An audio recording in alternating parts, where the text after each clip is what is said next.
Wherever you are in the world, welcome to another edition of Jerry's Take on China, and I'm Jerry.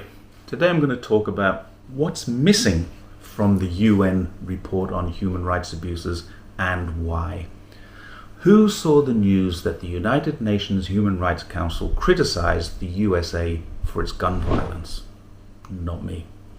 Probably if you didn't see that, you'd also be blissfully unaware that the UN Human Rights Office also criticized the USA for excessive police brutality, with over 630 civilians, most of them black men, already dead this year.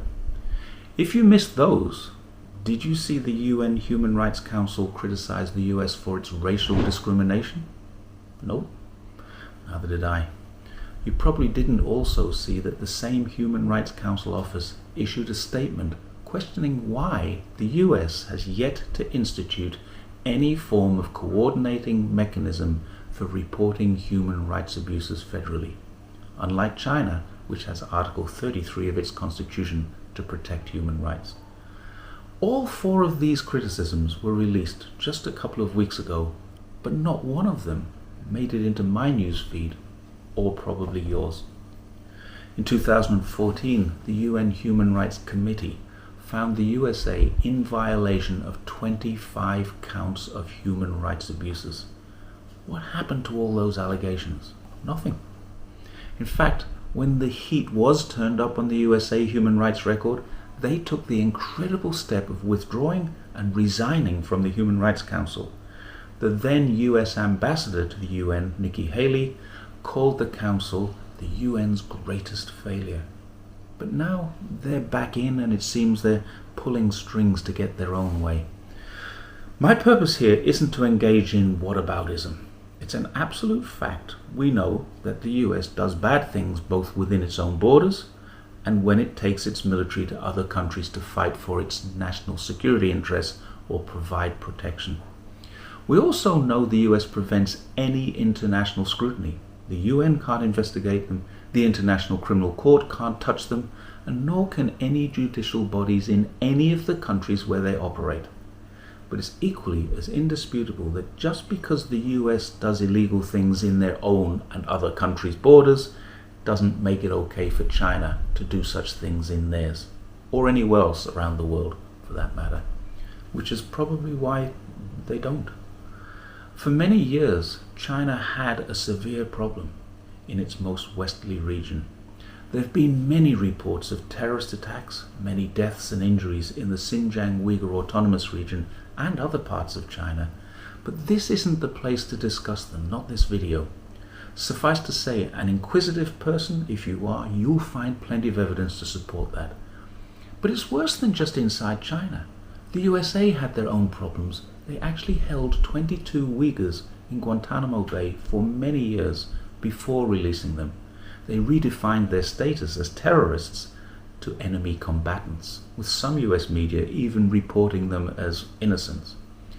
There's also credible evidence, if I may borrow the UN's own wording, to support the fact that there was CIA involvement in at least some of the training for these people. In 2017, when China's response was still globally being considered a good thing, they were, according to Reuters, as many as 5,000 Uyghurs from, quote, China's violence-prone western region fighting in Syria. At the same time, through an academic report from Carnegie Mellon University, Uyghur fighters were an under-examined jihadist challenge, operating in Afghanistan, Iraq, Syria, and Indonesia. In 2015, Uyghur terrorists in Thailand are alleged to have murdered 20 people and injured 120. Clearly, Uyghur terrorism wasn't and isn't just a Chinese problem. What our media hasn't been telling us is as important as what it has told us, perhaps more so. China extended an invitation to the Human Rights High Commissioner in 2018, but it wasn't the only invitation that it offered. In 2019, they invited a large group of Western diplomats to visit Xinjiang. Only 7 countries took up the invitation. Last month, 32 Islamic leaders from 30 countries visited Xinjiang, and in 2018, a large group of Islamic leaders again visited the area. Other aspects that are unknown to the world are the other human rights visitors. These are experts that we don't see reported, but if we take a look at the UN Human Rights Council website, we'll see that there have actually been visits. China isn't hiding from the Human Rights Council, it isn't hiding from Western diplomats, and it certainly isn't hiding from the Islamic world. It's an active participant in reducing human rights problems. It's opened its doors several times. In 2017, a UN independent expert in extreme poverty, a UN Special Rapporteur on Human Rights for Older People in 2019, and both these visits received highly favorable reports. China implemented laws and enacted them to allow the legal incarceration of people who had reason and were likely to create problems in society.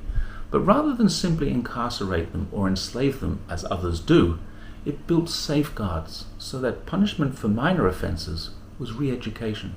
Reward for re-education was employment. And all of this was viewed by another UN expert, the head of counter-terrorism, Vladimir Voronkov, when he visited the region also in 2019. China, as it still does, worked with religious leaders in the region to help eliminate extremism, one of whom, Jume Tahir, was murdered along with 37 others on the same day for his moderate views by the same extremists he was working to bring back to moderacy. These same Islamic leaders, including Jume Tahir's son, have spoken out in favor of China's action, including in May this year from inside Xinjiang, when the Islamic leaders issued a statement defending China for its actions in the region. The UN's own press releases of late May and mid-June this year by the now retired High Commissioner Michelle Bachelet were extremely positive. They spoke of ongoing cooperation between the UN High Commissioner's office and Chinese authorities. She acknowledged China's role as a key contributor to other international fora. She complimented China's assistance in bringing its new power and regional leverage to assist with other tensions, and for its own poverty alleviation scheme, which she noted had achieved success 10 years ahead of schedule. She also expressed satisfaction with China for its steps in gender equality, protecting women's rights, as well as their new anti-domestic violence laws. She encouraged China to continue along the path it had taken with LGBTI and disabled people, and she praised the introduction of universal health care and unemployment insurance for all workers. None of this is mentioned in the UN report, and none of this is seen in Western media, but it is all on the UN website if you want to go looking. She described in-depth discussions and a continuing policy of review and sharing expertise. She commended China on its stance regarding the review and reductions of the death penalty, but like me, she hoped it would be abolished in the future, and even commented on how important it was that the people of regions such as Tibet continue along the path of full recognition of their linguistic, religious, and cultural identities. Again, all this is missing from the UN report. Highly significant, but again missing from both the Western and the UN report, was that she complimented China on its recent ratification of 2 International Labour Organization conventions, 29 and 105. One forbids the use of forced labour, and the other forbids the use of forced labour as a form of punishment. So we can be pretty sure the US won't be signing either of those. She went on to say how she had personally interacted with supply chain managers and was encouraged by their embracing of human rights standards. Another thing missing from both Western media and the report published was this little gem.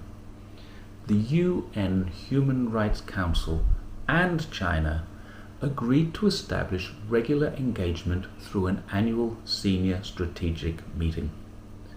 And finally, the 2 most important things missing from the report that have gone completely unmentioned by the entire global community. 1, the word genocide. There is none. And 2, strangely, Michelle Bachelet's name. She's not mentioned as a signatory, she's not a contributor. In fact, she's not mentioned at all. So let's conclude. The UN Security Council recognizes the Uyghur group, the East Turkestan Islamic Movement, as a terrorist group. This wasn't proposed by China, but it was proposed by the US because ETIM were closely connected to Al-Qaeda. The UN approved it and it was globally accepted until, in a gesture that can only be described as political grandstanding to undermine China's efforts, Mike Pompeo, in his last days in office, delisted them for the US. They're still recognized by the UN Security Council as terrorists, though. Let's list what else is missing. All the UN expert visitors to China have reported positively. China has ratified 2 forced labor initiatives. It has improved human rights conditions in a range of other areas for women, employees, and marginalized people.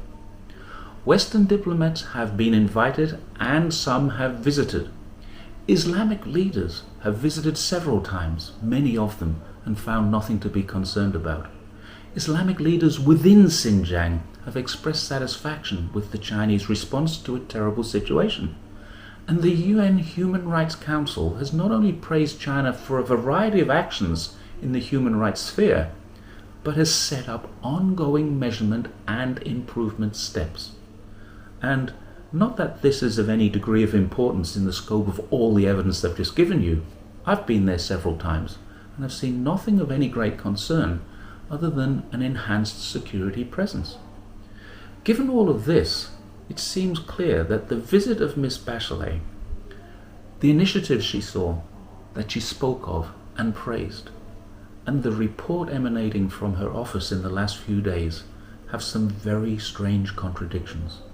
I'm not going to speculate on why this is so. I can only highlight these contradictions. It's up to you to decide what you think about them. However, I am of the opinion that the report Miss Bachelet wanted and the report we actually saw released are not the same reports. She didn't sign off on this one. She didn't release it to a press conference as would have been the norm, and we have to wonder why that was. We also have to wonder, why was the report released just 10 minutes to midnight on her last day in office? A very strange situation indeed. If you have anything else that you want to add to this discussion, please feel free to leave comments. I'll get back to you if I can. And the other thing I would ask is, please, if you think that I'm wrong, tell me where you think I'm wrong. Don't just call me names. I'm getting fed up with those little short one-line insults. Give me some evidence to tell me I'm wrong, and I'll be happy to look at that. The last thing that I want to do is to ask you, if you approve of what I'm saying here, if you agree with what I'm saying, please share this widely, because this is not going to get widely viewed by YouTube viewers. It needs to be shared, it needs to be told. So please help me get this message out.